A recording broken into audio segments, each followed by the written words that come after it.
Assalamualaikum warahmatullahi wabarakatuh. Perkenalkan, nama saya Salviana dari kelas 2A PAI.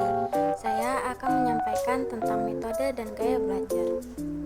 Belajar adalah proses yang unik bagi setiap individu. Berbicara tentang belajar, setiap anak pasti memiliki gaya belajar yang berbeda-beda. Memahami gaya belajar mereka dapat menjadi kunci keberhasilan akademiknya. Itulah sebabnya kali ini saya akan membahas tentang macam-macam gaya belajar dan bagaimana metode yang sesuai untuk membantu mereka mencapai prestasi. Informasi ini penting dipahami oleh para guru dan orang tua untuk mendampingi si kecil saat belajar. Yuk kita simak pembahasannya. Metode dan gaya belajar saling melengkapi dalam proses pendidikan. Gaya belajar menggambarkan preferensi individu dalam menerima dan memproses informasi. Sementara metode belajar adalah pendekatan atau teknik spesifik yang digunakan untuk mengajar atau belajar. Memahami hubungan antara metode dan gaya belajar dapat membantu mengoptimalkan proses pendidikan. Adapun caranya yaitu yang pertama dengan cara observasi. Guru dan orang tua dapat mengamati perilaku anak selama proses pembelajaran.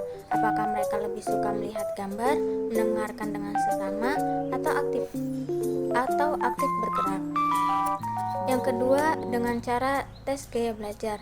Ada berbagai tes online yang dapat digunakan untuk membantu mengidentifikasi preferensi belajar.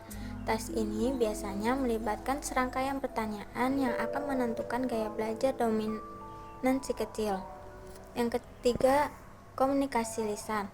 Berbicara dengan anak tentang preferensi mereka dalam belajar dapat memberikan wawasan yang berharga.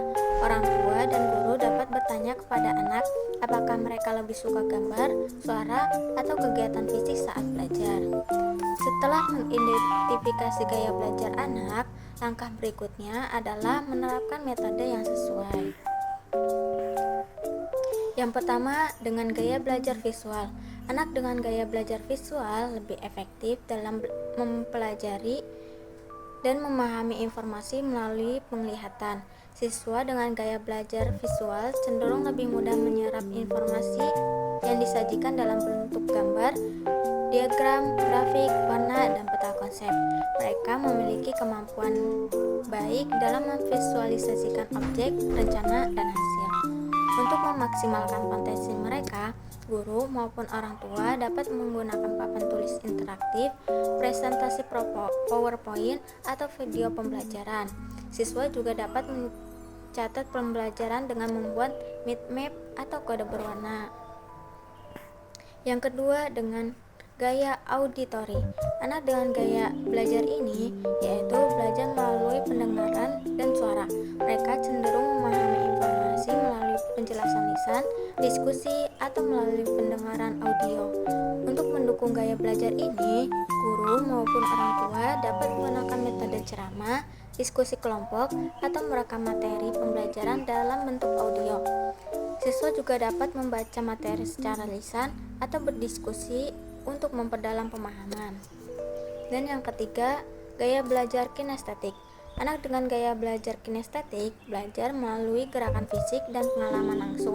Siswa dengan gaya belajar kinestetik cenderung belajar paling baik ketika mereka menyentuh, bergerak, dan melakukan sesuatu secara praktis.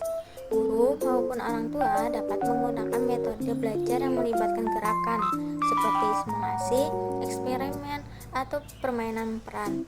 Siswa juga dapat mengambil catatan sambil bergerak atau melakukan aktivitas fisik ringan saat belajar.